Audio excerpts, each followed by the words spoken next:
Assalamualaikum warahmatullahi wabarakatuh. Di sini kami dari kelompok 10 yang beranggotakan Muhammad Gilang Permana Putra dengan NIM 220775158, Putri Juliani dengan NIM 20022023, Selva Arsiti dengan NIM 22058048, dan yang terakhir Silmi Yunis dengan NIM 220751113 akan menjelaskan video mengenai motivasi dalam belajar dalam psikolog pendidikan yang diampu oleh dosen pengampu Ibu Rahmi Dwi Febriani, MPD. Baiklah, materi pertama akan saya bacakan sendiri, yaitu saya Selva Arsiti dengan NIM 220588048. Yang pertama ada pengertian motivasi, di mana motivasi ini adalah sebagai suatu energi, penggerak, dan pengaruh yang dapat memperkuat dan mendorong seseorang untuk bertingkah laku. Hal ini berarti perbuatan seseorang tergantung motivasi yang mendasarinya.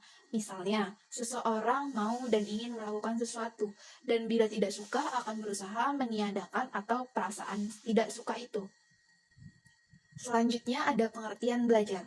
Belajar ini ialah suatu proses atau usaha yang dilakukan individu untuk memperoleh suatu perubahan tingkah laku yang baru keseluruhan sebagai hasil pengalaman individu itu sendiri dalam interaksinya dengan lingkungannya.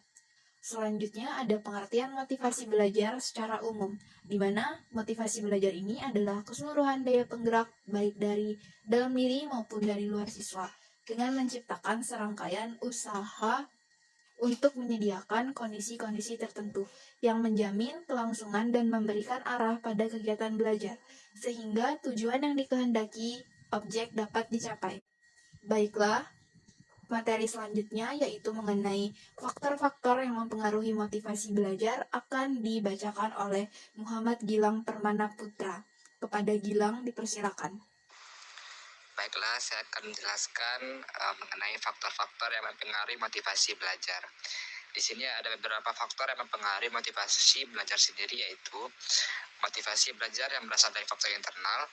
Motivasi ini terbentuk karena kesadaran diri atas pemahaman betapa pentingnya belajar untuk mengembangkan diri dan bakat untuk menjalani kehidupan. Nah, selanjutnya motivasi belajar berasal dari faktor eksternal, yaitu dapat berupa rangsangan dari orang lain atau lingkungan sekitar yang dapat mempengaruhi psikologis orang yang bersangkutan. Nah, beberapa faktor yang dianggap dapat mempengaruhi motivasi belajar pada siswa adalah, yang pertama adalah dorongan kognitif, yaitu kebutuhan untuk mengetahui, mengerti, dan memecahkan masalah. Dorongan ini timbul di dalam proses interaksi antara siswa dengan tugas atau masalah. Nah, yang kedua adalah harga diri, yaitu ada siswa tertentu yang tekun belajar dan melaksanakan tugas-tugas bukan terutama untuk memperoleh pengetahuan atau kecakapan, tetapi untuk memperoleh status dengan harga diri.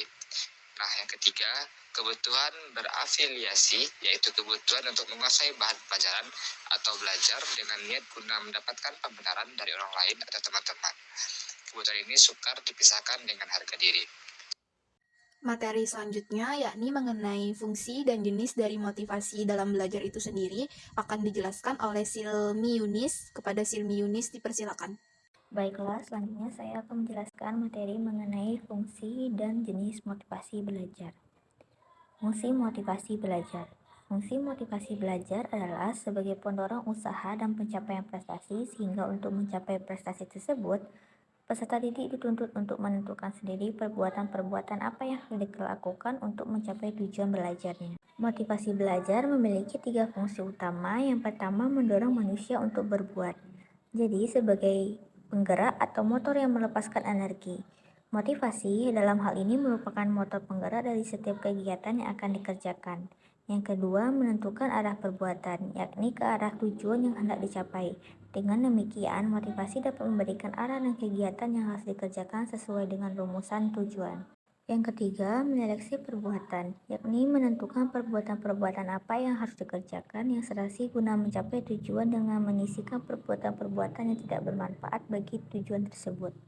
Ada 2 jenis motivasi belajar. Yang pertama, motivasi primer, yang merupakan motivasi yang didasarkan atas motif-motif dasar atau dari biologi. Yang kedua, motivasi sekunder. Motivasi sekunder merupakan motivasi yang dipelajari. Misalnya orang yang lapar maka akan tertarik dengan makanan tanpa belajar. Dan materi terakhir yakni mengenai upaya dalam menumbuhkan motivasi belajar serta beberapa hal yang dapat mempengaruhi motivasi belajar itu sendiri akan dibacakan oleh Putri Juliani. Kepada Putri Juliani dipersilakan. Selanjutnya yaitu upaya menumbuhkan motivasi belajar. Yang pertama, menggairahkan anak didik. Untuk dapat meningkatkan kegairahan anak didik, guru harus mempunyai pengetahuan yang cukup mengenai disposisi awal setiap anak didiknya. Yang kedua, memberikan harapan realistis. Seorang guru harus memelihara harapan-harapan anak didik yang realistis dan memodifikasi harapan-harapan yang kurang atau tidak realistis. Untuk itu, guru perlu memiliki pengetahuan yang cukup mengenai keberhasilan atau kegagalan akademis setiap anak didik di masa lalu.